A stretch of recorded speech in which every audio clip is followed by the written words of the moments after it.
As taxas de inadimplência atingiram os maiores níveis no estado. Vamos analisar esses dados. E ainda, o que esperar do SUS Gaúcho? O programa que pretende melhorar o sistema de saúde no Rio Grande do Sul. Eu sou Orestes de Andrade Júnior e o Poder RS está no ar.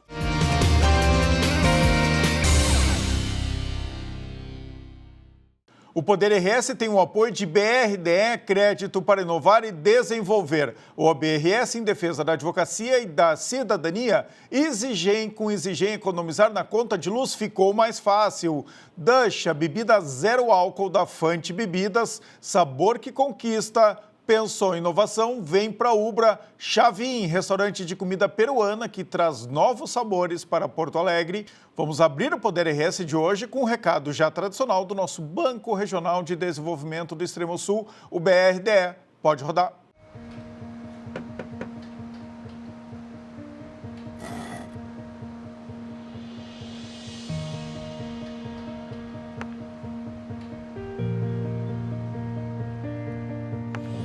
É bom saber que nos momentos que mais precisamos, temos o parceiro certo.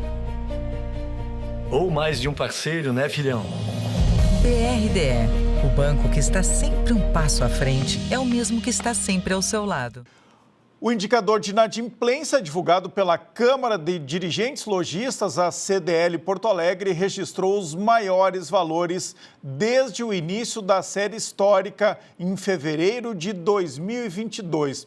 Para ter uma ideia, em maio de 2025, a taxa de devedores atingiu 34,78%, arredondando.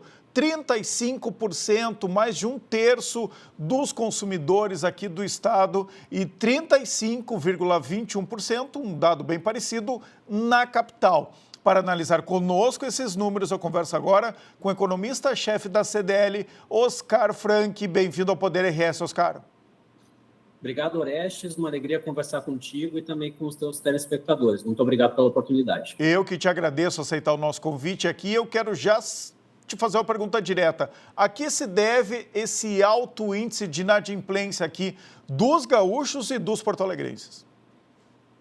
Bom, nós temos várias razões que ajudam a explicar esse fenômeno. Claro. Vamos lá, que aqui no Poder RS a gente tem tempo, tá, Oscar? A gente gosta de aprofundar os assuntos, então podemos ir ponto por ponto. Perfeito, perfeito. Muito obrigado. Então, claro que nós temos algumas questões que são adversas e que acabam impactando negativamente na inadimplência, e nós podemos citar naturalmente duas que se sobressaem. Em primeiro lugar, a inflação ainda elevada, e isso acaba por retirar poder de compra dos salários dos trabalhadores, e também, talvez o principal fator, são os juros elevados. Então, nós temos o conluio entre esses dois vetores que acaba aí prejudicando a inadimplência. Claro que também nós temos aí as incertezas, tanto do ponto de vista fiscal, quanto também com o que vem acontecendo lá fora, sobretudo com o protecionismo imposto pelo presidente Donald Trump nos Estados Unidos. Agora também que nós precisamos verificar até que ponto essa questão geopolítica envolvendo aí Israel e também Irã pode ou não impactar os indicadores de inadimplência para o mês de junho. Então, são diversos desafios. E, por outro lado, que acaba atenuando, evitando com que nós tenhamos uma elevação ainda maior desses nossos indicadores, diz respeito ao mercado de trabalho, que ainda permanece bastante aquecido. As taxas de desocupação estão entre as mínimas históricas, tanto para o Rio Grande do Sul como também para Porto Alegre, e também todos esses estímulos à demanda por parte do governo federal, que atuam, portanto, para fortalecer, para aumentar a renda disponível das famílias. Pois é, não é um tanto contraditório que a gente esteja vivendo quase que o pleno emprego, mas as famílias ainda estejam endividadas?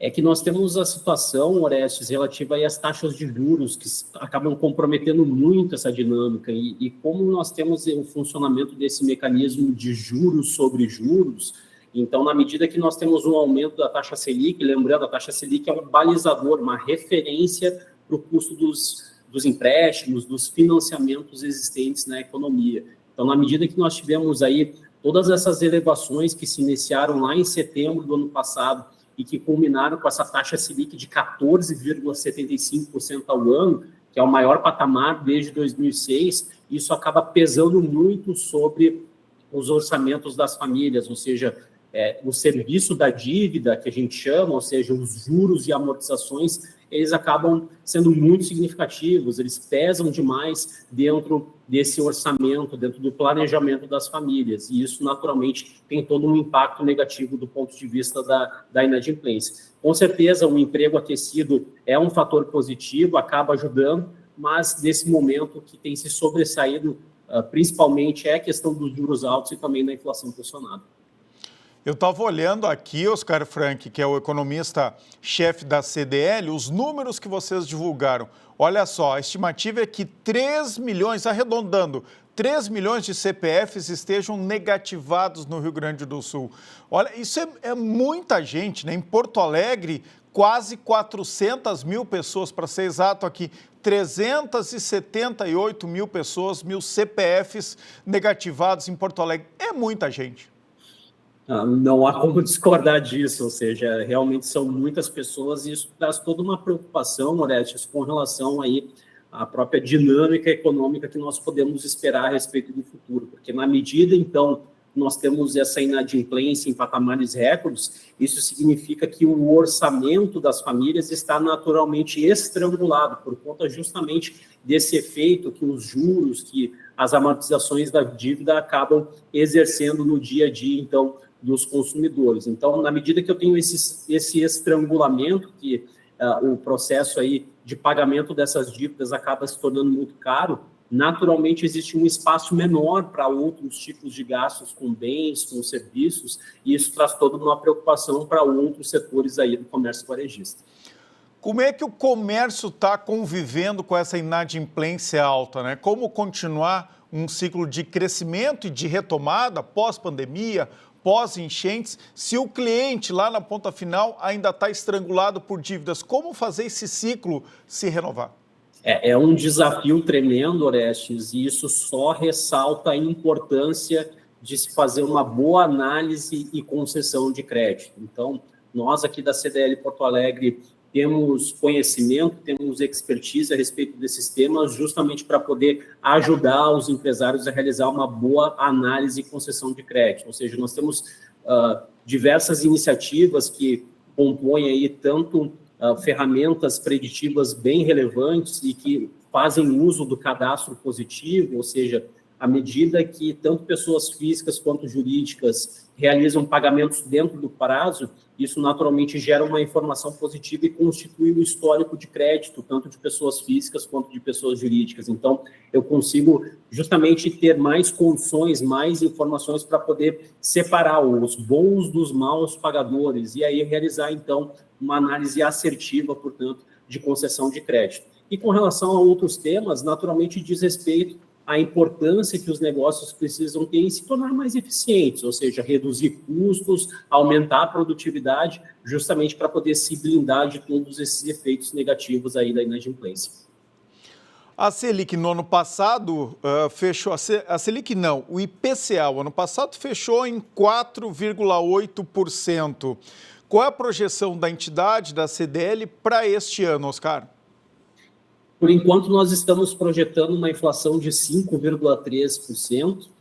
Existe um viés de baixa com relação a esse prognóstico, dependendo do que vem acontecer com relação às próximas leituras dos preços. Então, isso tem acontecido, sobretudo, por conta desse choque protecionista global. Isso traz um efeito desinflacionário, ou seja, no sentido de conter, de moderar o crescimento dos preços. Por uma série de razões, nós temos observado aí tanto o enfraquecimento do dólar, por um lado, ou seja, os investidores têm questionado o papel da moeda americana em função dessas políticas do Donald Trump, também o fato de que o mundo deve crescer menos na medida em que realiza menos trocas comerciais, isso também reduz o apetite por commodities, então diversas dessas commodities estão aí com um preço bem menor e isso naturalmente bate de maneira positiva sobre a inflação. Isso permitiu que, por exemplo, nós tivéssemos aí reduções tanto para o preço do diesel, como também da gasolina, anunciadas pela Petrobras. E claro que acaba batendo de forma benigna sobre o IPCA.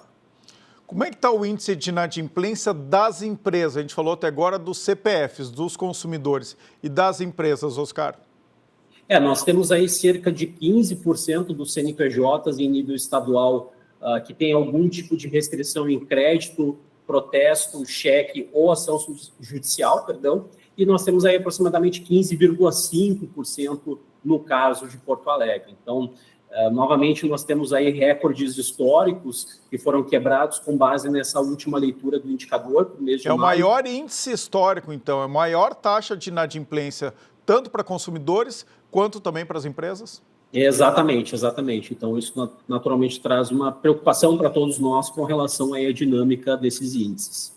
O que as empresas e os consumidores devem fazer para negociar essas dívidas e se tornar adimplentes? O que vocês recomendam? Bom, nós recomendamos, em primeiro lugar, do ponto de vista dos consumidores, que eles tenham o seu orçamento bem desenhado, ou seja, eu preciso entender qual que é a minha realidade financeira, em primeiro lugar. Saber quais são as minhas despesas, quais são as minhas receitas, o que eu preciso fazer para gerar pelo menos um pouco de economia, de poupança. Em segundo lugar, buscar o agente credor para que se possa realizar uma renegociação, isso é bem importante, e a partir dessa negociação é bastante possível que se tenha aí desconto, se tenha um alargamento do prazo, porque os dois lados saem ganhando com isso, né? Então, tanto o consumidor acaba pagando menos em função dessa dívida em atraso, quanto também o empresário, né? Ou seja, ele tem um fortalecimento desse relacionamento com o cliente, ele sabe, então, a partir dessa negociação, quando que ele vai receber esses recursos, então aumenta a previsibilidade desses recebimentos, também o próprio fortalecimento do caixa dos negócios, então é um jogo de soma positiva que nós chamamos, né? Ou seja, os dois lados saem ganhando, então é muito importante que o consumidor ele busque o agente credor para realizar a renegociação, mas que ele tenha aí um orçamento organizado e equilibrado, isso também é uma condição fundamental para essa renegociação. Tem algum feirão de dívida no horizonte aqui dos consumidores ou das empresas para as próximas semanas? Nós temos algo planejado aí para o segundo semestre, um pouco mais para o final do ano, que é o nosso tradicional super feirão no zero dívida. Isso deve acontecer ali, quem sabe na transição de outubro para o mês de novembro, então é algo que costumeiramente acontece e nós temos aí diversas condições que as empresas participantes, nós costumamos angariar centenas de empresas participantes no sentido de oferecer aí prazos, condições vantajosas, então isso está dentro do nosso planejamento para o segundo semestre de 2025. Deixa eu te explorar um pouquinho os teus conhecimentos aqui de economista, Oscar Frank, repito, a gente está conversando com ele, que é o economista-chefe da CDL de Porto Alegre. A gente já convivemos aqui com uma taxa Selic de 2%, 3%, 4%, né? O melhor dos mundos, uma taxa comparável às taxas existentes nos países desenvolvidos. Agora ela está altíssima, né? Acima de 14%, e isso deixa o crédito mais caro para todo mundo. Vou dar um exemplo prático aqui. Financiamento de imóveis. Historicamente, aí a taxa ficava em 8% a 9% ao ano. Hoje ela supera os 15%, ou seja, está praticamente o dobro, né? Custa o dobro por ano para financiar um imóvel. Isso, a consequência direta disso é uma retração econômica em todas as áreas. Como melhorar essa taxa Selic? A gente tem essa perspectiva ainda para esse ano ou ainda vai demorar muito, Oscar? Olha, eu gostaria de dar uma notícia melhor, mas com base nesse comportamento da inflação, fica um pouco difícil imaginar que nós possamos, até com base nas próprias sinalizações emitidas pelos membros do COPOM, do Comitê de Política Monetária, de que a gente possa ter alguma redução de juros ainda em 2025.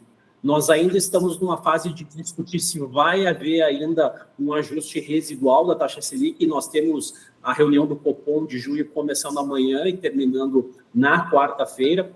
Então, nós temos ainda esse cenário que ainda podemos ter um ajuste residual, mas essa é a primeira etapa, ou seja, nós precisamos vencer esse primeiro estágio, as taxas de juros precisam parar de subir para que depois nós possamos discutir quando que elas vão eventualmente começar a cair. Então, nós estamos imaginando que isso deve acontecer somente no início de 2026 e também e quando começar a cair, não vai ser um movimento rápido, acelerado, é um movimento lento, gradual, de modo que no final do ano que vem, provavelmente nós deveremos ter uma taxa Selic, quem sabe, aí de uns 12%.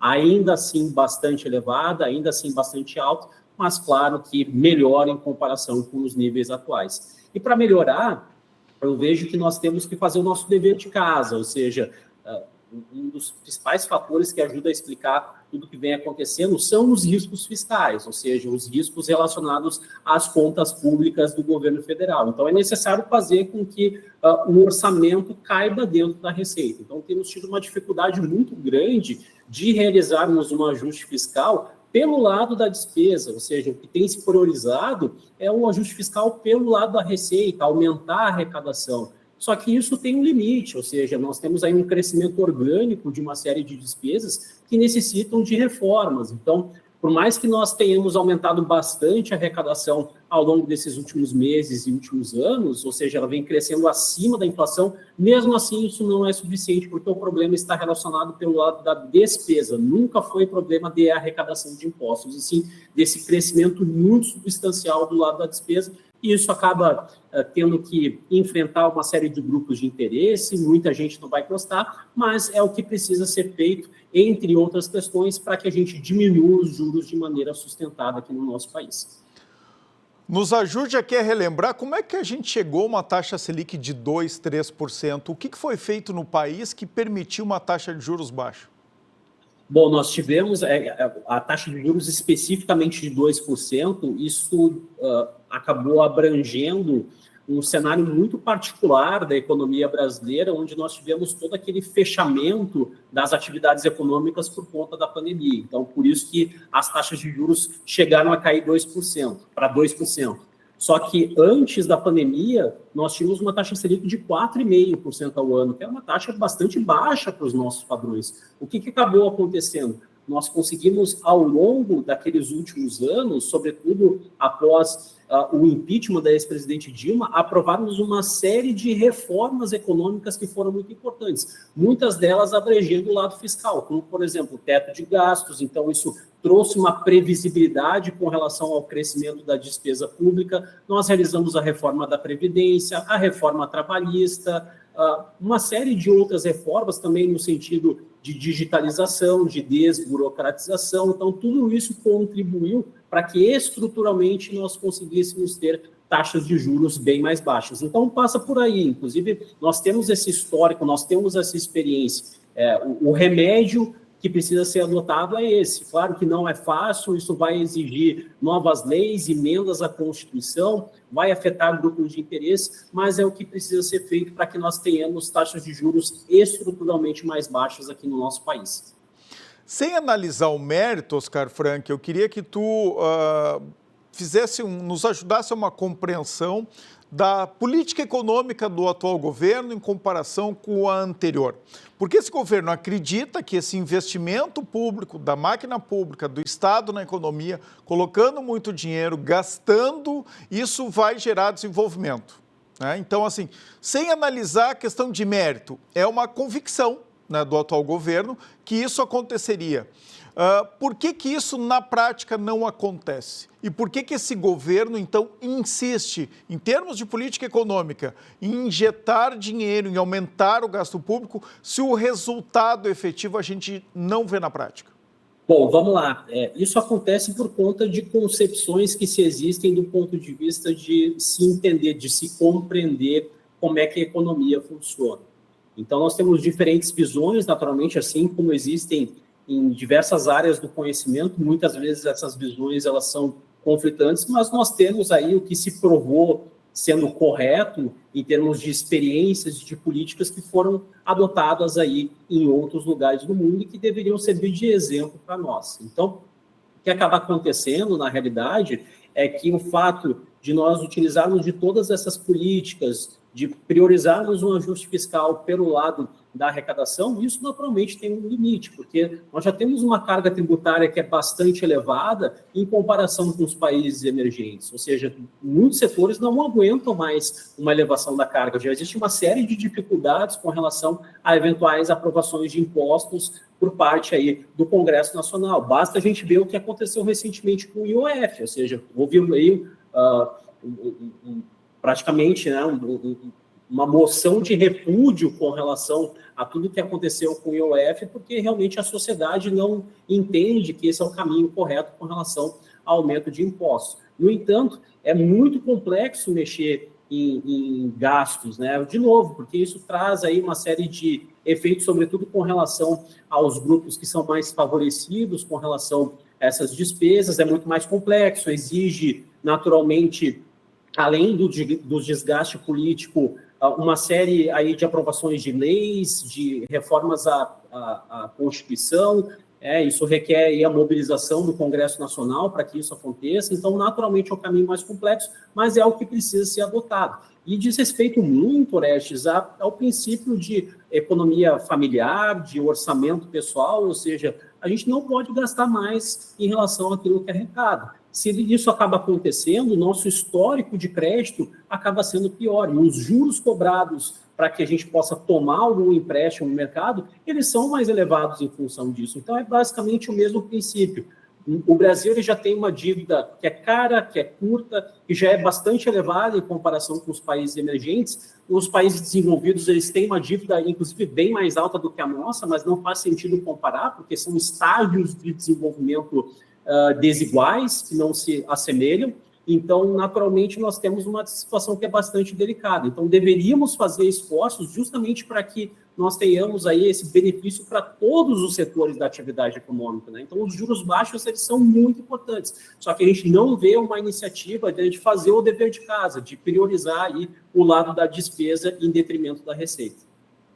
Tu falou agora do IOF, o governo acaba, recentemente voltou atrás no aumento do IOF, porque realmente não pegou bem para o setor produtivo brasileiro. Só que as mudanças, fora uma ou outra medida, elas também afetam especialmente aqueles consumidores, aquelas pessoas que priorizam a poupança. Que recado o governo está passando de novo com isso, Oscar? É um recado muito claro, né? Quando eu aumento a tributação em cima de poupança, eu estou desincentivando, eu estou desestimulando a formação de poupança. Lembrando que nós já temos uma taxa de poupança que é bastante baixa em comparação com diversos outros países. E aí a velha lei da oferta e da demanda. Em função dessa demanda baixa, em função dessa poupança baixa, naturalmente existe uma disputa muito intensa por esses recursos que são escassos. Então, se eu quero investir, se eu quero contratar empregados, enfim, se eu quero ampliar meu parque produtivo, eu vou precisar de recursos. Só que existem poucos recursos disponíveis em termos de poupança. Então, em função dessa disputa intensa por esse capital, os juros cobrados eles vão ser muito elevados. Então, é algo que preocupa. Isso não pega somente grandes investidores, isso também precisa ficar claro. Nós temos a grande maioria dos poupadores aqui no Brasil são pequenos, eles guardam muito pouco, tá? Então, naturalmente, dentro dessas opções que são mais comuns, que são mais recorrentes, vai ter uma cobrança de imposto de renda sobre vários instrumentos financeiros que hoje são isentos de IR. Então, isso naturalmente traz uma preocupação, porque vai prejudicar ainda mais a formação de poupança, que já é tão fraca, que já é tão debilitada aqui no nosso país. O governo, na verdade, toma algumas medidas para tirar da visibilidade do consumidor médio, mas acaba onerando, inclusive, este consumidor, especialmente aquele que poupa. Sem sombra de dúvida, sem sombra de dúvida. Então, de novo, nós temos aí todos os tipos de investidores vão ser afetados, não são somente os grandes, né? Então, isso precisa ficar muito claro. Nós temos os pequenos que vão acabar sendo bastante impactados por esse aumento dos custos, e isso naturalmente reduz a renda disponível ao longo do tempo por parte dessas pessoas, diminui a capacidade de formar patrimônio, enfim, traz aí uma série de implicações, justamente porque, de novo, a gente não consegue adequar o tamanho do orçamento à nossa realidade. Nós não conseguimos eleger prioridades. Esse deveria ser o nosso foco principal. Olha, quais são as nossas prioridades? o que a gente faz em termos de avaliação de políticas públicas, ou seja, o que efetivamente gera retorno para a sociedade.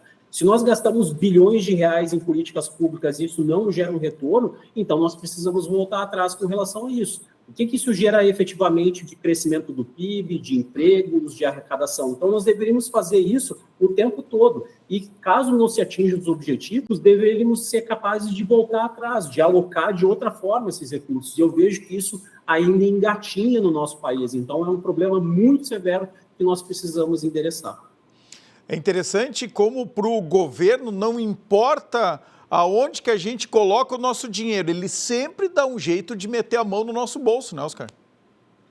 Então, nós precisamos conviver com isso. Tá? Então, é bem importante que, do ponto de vista das finanças pessoais, nós tenhamos, então, um orçamento que é bastante organizado, que a gente possa olhar tanto pelo lado da despesa, como também pelo lado da receita. Em termos de despesa, existem várias dicas que podem ajudar. Então, naturalmente, quando for possível, comprar em grandes quantidades, uma vez que o valor unitário ele acaba sendo menor, mais baixo. Nós temos também todas as realizações em termos aí de despesas que podem ser feitas com marcas próprias, olhar também a capacidade que nós temos de pesquisar preços, de barganhar, de pechinchar, tudo isso é bem relevante. E também, por outro lado, olhar pelo lado da receita, ou seja, se a pessoa está passando por uma dificuldade, como é que ela pode utilizar de algum tempo que ela tenha disponível para monetizar algum talento que ela tem? Nós temos hoje muitas ferramentas, sobretudo em função aí da internet, que podem possibilitar com que ela tenha um reforço, né? Sobretudo aí com relação a diversas opções que muitas pessoas recorrem, como a questão dos alimentos, né? De fabricação aí de determinados doces, enfim, questões que acabam surgindo e que podem usualmente servir de suporte para um fortalecimento da renda e que podem contribuir aí para que se tenha uma situação um pouco melhor do ponto de vista de receita. Então,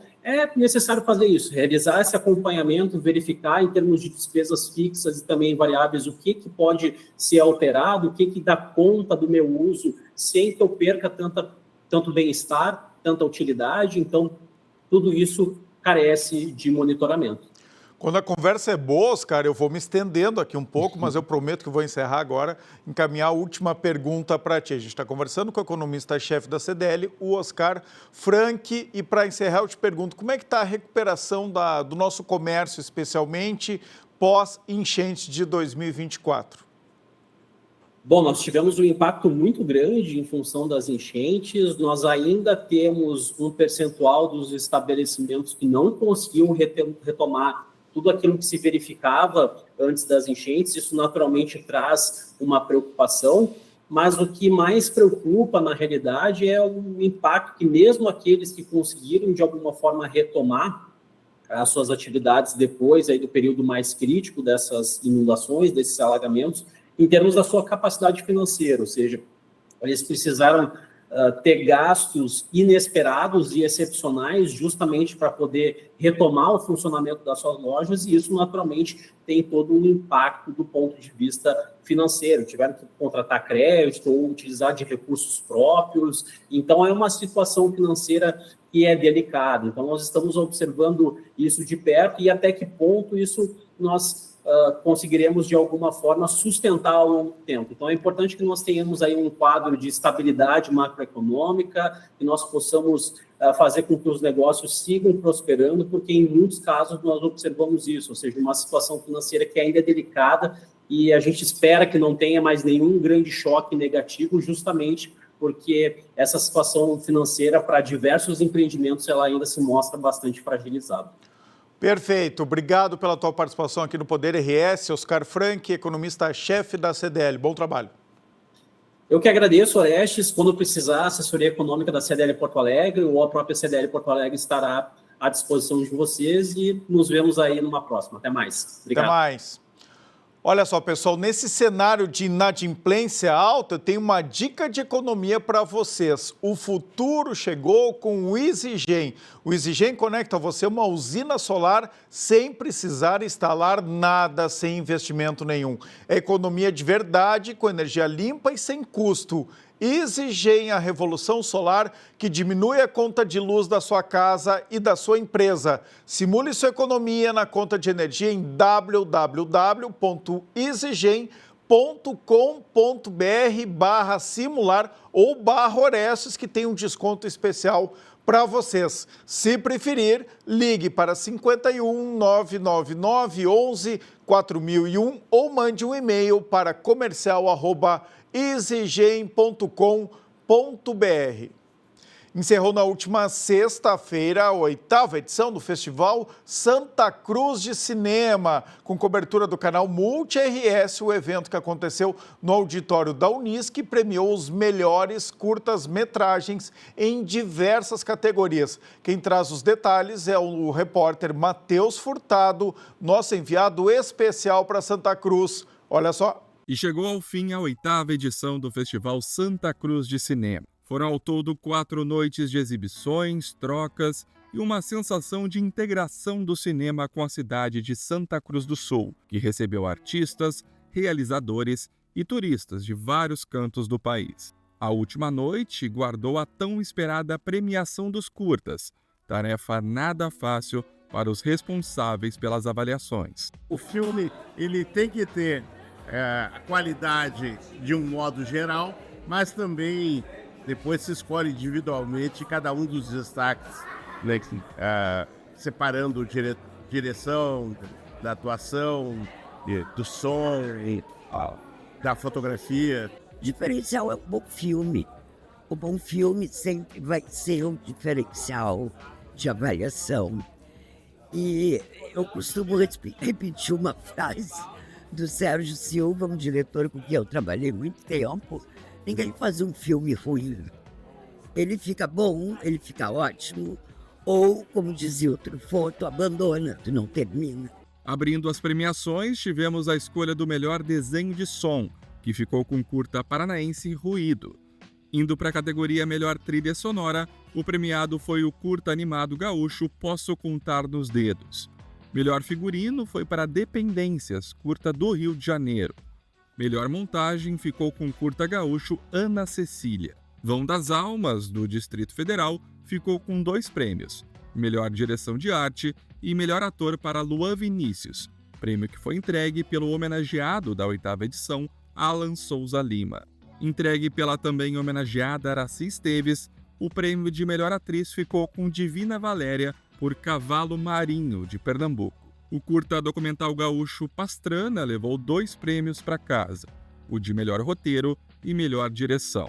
Um curta tocante sobre uma história que homenageia um atleta que teve sua trajetória interrompida por conta de uma tragédia. O filme é uma homenagem que a skatista Melissa Bruni faz para o melhor amigo dela, o Alisson Pastrana, que foi um grande skatista de downhill, que sofreu um acidente numa competição de skate. E aí, na forma de homenagem, então, ela lida com o luto e eterniza assim, a memória do Alisson. Nós estreamos o curta-metragem Pastrana em dezembro de 2023, no Festival de Brasília. E de lá para cá a gente percorreu vários festivais no Brasil e no exterior. Mas cada uma dessas mostras é um espaço muito especial para a gente. Então, em toda a premiação, a gente admira os demais filmes concorrentes. Então, é sempre uma surpresa. O melhor filme da mostra Olhares Daqui, que premia curtas produzidos em Santa Cruz do Sul, teve como vencedor A Balada de um Artista em Extinção. Esse é um filme que trata muito sobre a vida de um artista, sobre um artista que não se encaixa, sobre aquele patinho feio que está tentando se encontrar, que está tentando cuidar da sua saúde mental. Então eu tento abordar esses temas com leveza, temas tão importantes para o nosso cotidiano e muito feliz que deu certo. Já na categoria Melhor Filme Gaúcho, o vencedor foi A Borda da Vida, documentário de Camila Bauer. E por fim, o grande vencedor da noite, o curta mineiro Soneca e Jupa, de Rodrigo Meirelles, levou o prêmio de melhor direção de fotografia, melhor filme pelo júri popular e, claro, o maior prêmio da noite, o prêmio de melhor filme da 8ª edição do festival. Estou muito feliz, assim, esse filme é uma homenagem aos meus amigos, ao meu cachorro e aos lugares que a gente frequentava em Minas Gerais quando a gente era mais novo. E, cara, esses prêmios são muito significativos porque é um sinal verde para a gente continuar produzindo, né? É um incentivo para fazer a gente continuar acreditando na carreira que a gente sonhou e que é muito difícil, assim, bem arduosa, né? E é bem difícil essa carreira de cinema, de cultura no geral aqui no Brasil, mas esses prêmios ajudam a gente a manter o foco e dar continuidade no trabalho, assim. A gente foi gravando muita coisa e pegando eles na naturalidade mesmo, do dia a dia ali, da viagem. E o Jorge é meu cachorro, eu acho que um dos prêmios, pelo menos, aí é graças a ele, que o pessoal brinca que é até sacanagem colocar vira-lata caramelo em filme, né? Porque... E aí toca o público mesmo. E ele é foda, assim. Tô muito feliz. E, cara, eternizar o Jorge, o Soneca e o Jupa ali nas telas era a minha missão e eu acho que foi bem sucedido. Ao todo, foram 814 inscrições de curtas e um processo de curadoria que permitiu uma diversidade de gêneros e também amplitude nacional para o festival, que cresce cada vez mais. Após mais uma edição, o saldo é positivo. A gente tem um pensamento aqui em Santa Cruz de crescimento sustentável. Então, a cada ano, o festival dá um passo à frente e cresce um tanto mais. Então, a gente acha que esse ano é mais um passo nessa escada que a gente vem subindo para cada vez mais consolida esse festival entre os maiores do país. Realizado no Auditório Central da Unisc, o evento integrou alunos e realizadores na universidade, construindo um público fiel que cada vez mais prestigia as obras nacionais e, nesta edição, também internacionais. A cada edição a gente percebe que há um fortalecimento do festival, atraindo cada vez mais curtas para um processo seletivo inicial, e isso vai colocando Santa Cruz do Sul, a Unisc, né, toda a região, num destaque nacional e também internacional, né? E já pensando no próximo ano, a Última Noite reservou também anúncios importantes sobre a 9ª edição.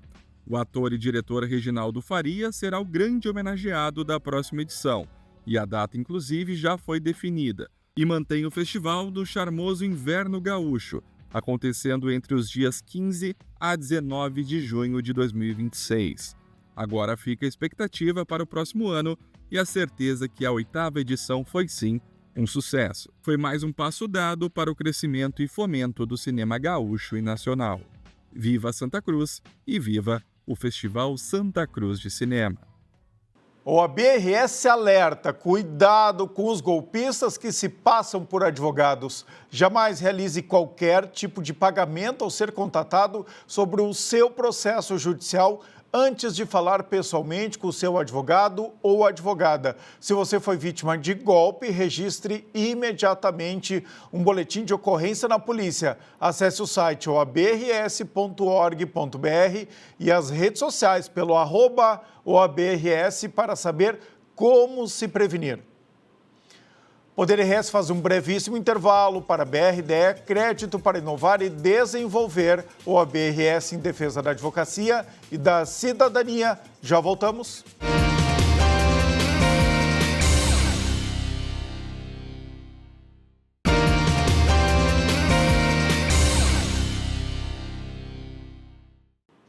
Poder RS está de volta para BRDE, Crédito para Inovar e Desenvolver. A FAMURS promoveu hoje uma mobilização na sua sede em Porto Alegre. O objetivo foi buscar soluções ao crescente endividamento rural provocado por sucessivos problemas climáticos, algo que a gente tem tratado aqui no Poder RS. O encontro reuniu prefeitos, governo estadual, parlamentares e representantes de entidades do agronegócio e dos trabalhadores rurais na sede da federação. Olha só como é que foi. Nesta reunião sai o encaminhamento, que é uma carta que foi elaborada, ouvindo a todas as manifestações, todas as posições das entidades representativas, tudo que nós colhemos de informações.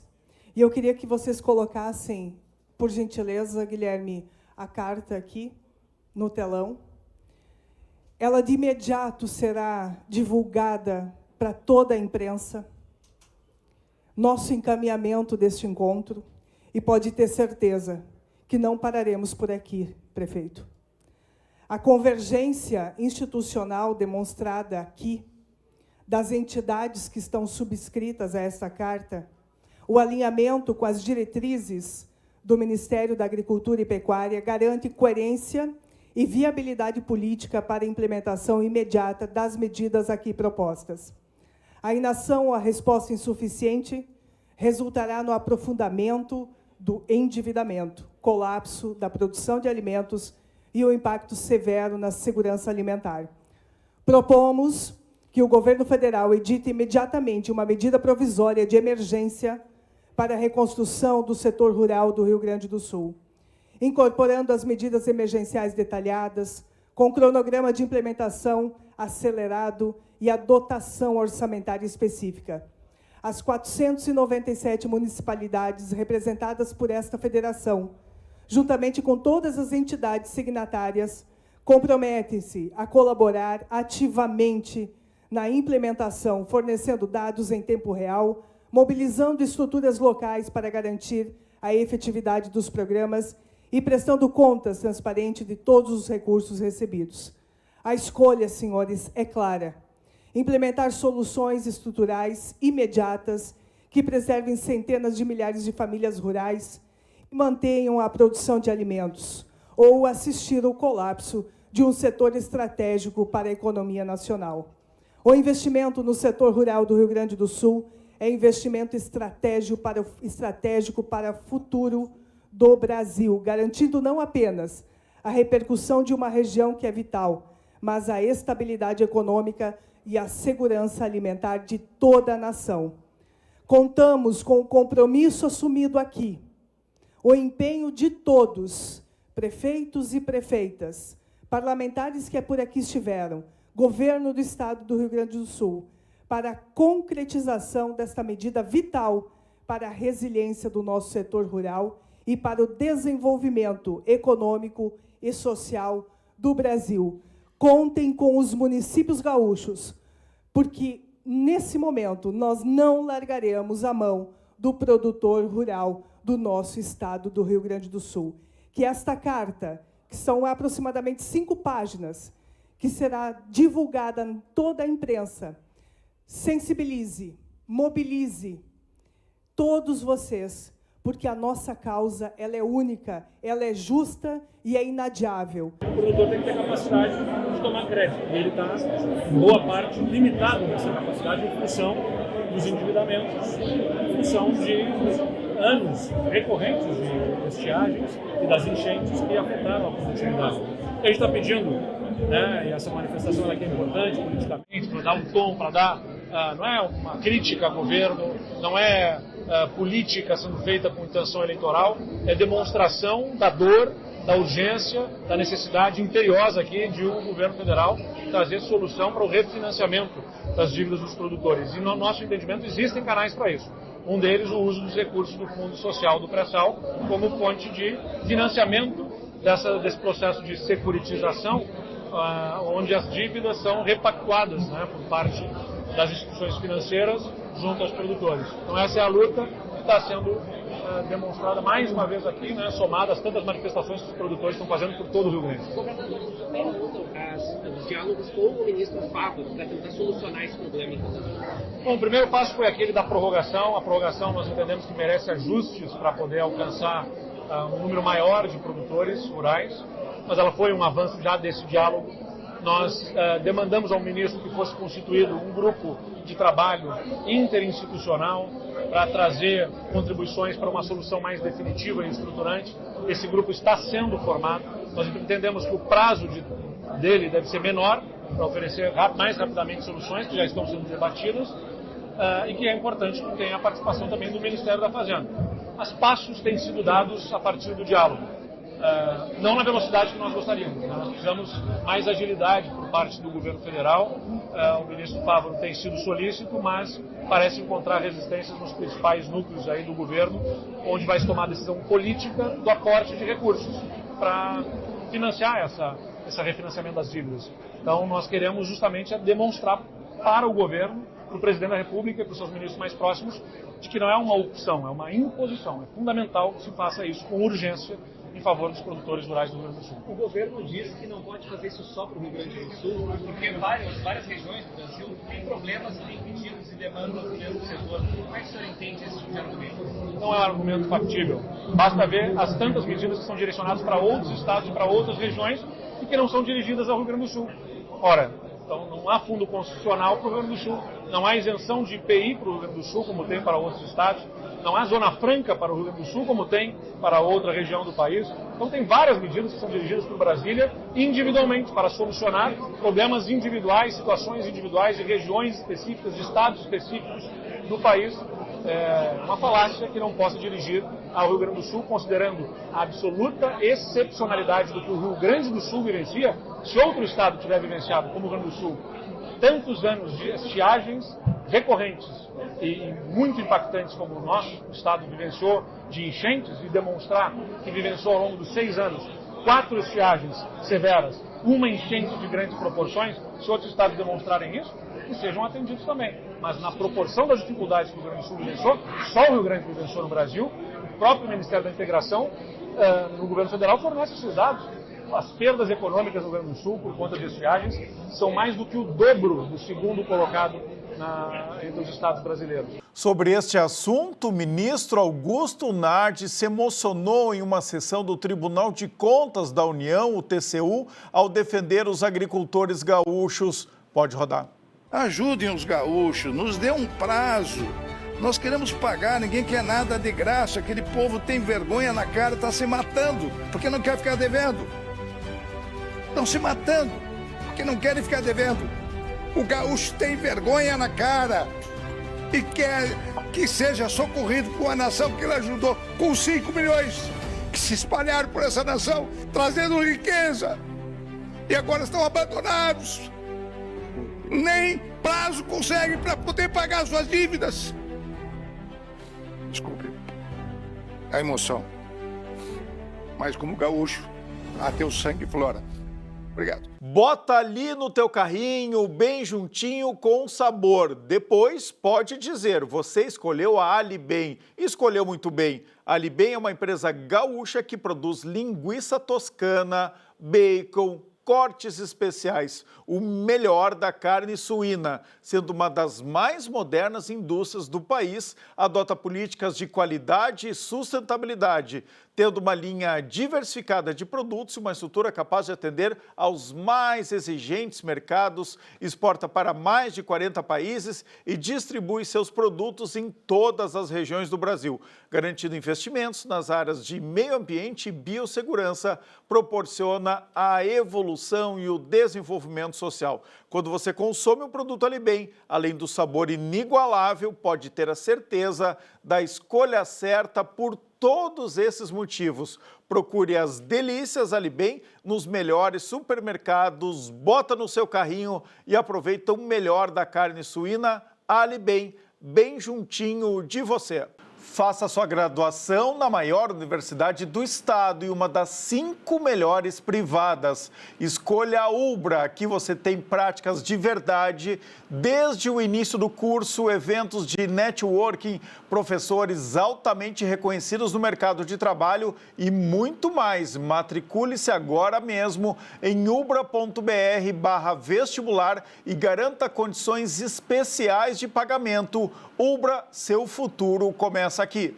O governo estadual anunciou medidas para conter a crise na saúde. Entre elas está a criação do programa SUS Gaúcho. Isso mesmo, SUS Gaúcho. Quem explica melhor a proposta é a repórter Larissa Har. Pode rodar. Com a proximidade do inverno, as emergências dos hospitais do estado, em especial os de Porto Alegre, têm sofrido com a superlotação de leitos e filas de espera. Em alguns casos, os hospitais acabam por restringir o atendimento nas emergências. E como forma de minimizar a crise na saúde no estado, o Executivo Gaúcho tem estudado uma alternativa que já é utilizada no estado de São Paulo. O chamado SUS Paulista funciona como um complemento à tabela do Sistema Único de Saúde Federal. Em São Paulo, o programa beneficia 800 instituições e remunera até 5 vezes mais quando comparado à tabela nacional, com recursos 100% do Tesouro Estadual do Estado de São Paulo, que são repassados para os procedimentos que são realizados via SUS. Já no Rio Grande do Sul, o SUS Gaúcho terá outros mecanismos além do complemento da tabela nacional. É o que explica a diretora do Departamento de Gestão da Atenção Especializada da Secretaria Estadual de Saúde, Lisiane Fagundes. O SUS gaúcho se baseia hoje, em 2 grandes eixos, que é a parte de incentivo hospitalar, que nós já trabalhávamos com o programa Assistir, e a parte da tabela SUS gaúcha. A gente consegue trazer para dentro do SUS gaúcho estratégias que nós já fazíamos e vai nos permitir ampliar essas estratégias. Então, a gente vai conseguir, esse é o nosso objetivo, ampliar recursos, por exemplo, para a porta de entrada hospitalar, porque nós sabemos que tem um custo alto, porta de entrada qualificada. Então, a gente já tinha uma forma de remuneração para a porta de entrada através do programa Assistir. Nós queremos ampliar o valor que é repassado para essas portas de entrada. Hospitais públicos municipais, da mesma forma, o hospital público municipal, ele é 100% SUS, ele é público e ele tem um custo para o município bastante elevado. Então, o hospital público municipal precisa, nós já remuneramos de forma diferenciada no programa Assistir, mas a gente entende que precisa aumentar o recurso que é repassado para essas instituições. E nós também entendemos que precisamos ampliar a remuneração que a gente já faz em alguns procedimentos, a título de complementação dessa tabela. Com relação aos preços, uma consulta especializada atualmente é remunerada em R$10 aos hospitais públicos.